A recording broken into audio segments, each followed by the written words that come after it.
Bonsoir tout le monde.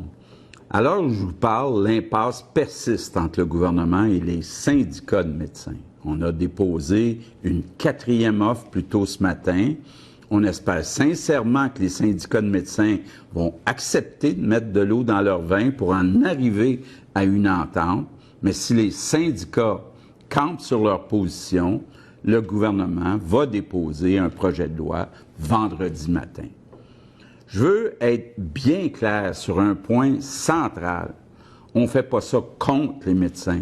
On fait ça pour les Québécois. Les médecins font un travail essentiel. Puis on a tous beaucoup de respect pour leurs compétences.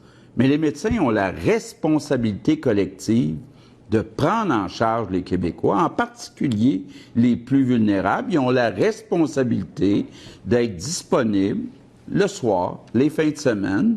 Ce qu'on leur propose, c'est que 15 de leur salaire soit conditionnel à l'atteinte d'objectifs. C'est très raisonnable, c'est même normal. Ce qu'on propose, c'est de changer leur mode de rémunération. D'autres provinces l'ont déjà fait depuis longtemps.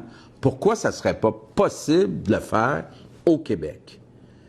Les syndicats de médecins voudraient qu'on garde le statu quo, qu'on continue comme avant à leur verser toujours plus de primes, toujours plus d'argent, mais les gouvernements précédents ont essayé cette recette et les résultats sont pas au rendez-vous, donc on peut plus continuer comme ça. Les Québécois payent cher, ils ont droit d'en avoir pour leur argent. En plus, les syndicats sont en train de retarder l'arrivée des nouveaux médecins avec leurs moyens de pression dans l'enseignement. On ne peut pas accepter ça. Tous les gouvernements avant nous ont toujours cédé aux pressions des puissants syndicats de médecins. Nous, on ne va pas céder. Si on n'arrive pas à s'entendre d'ici vendredi matin, on va déposer un projet de loi pour changer leur mode de rémunération et pour mettre fin aux moyens de pression.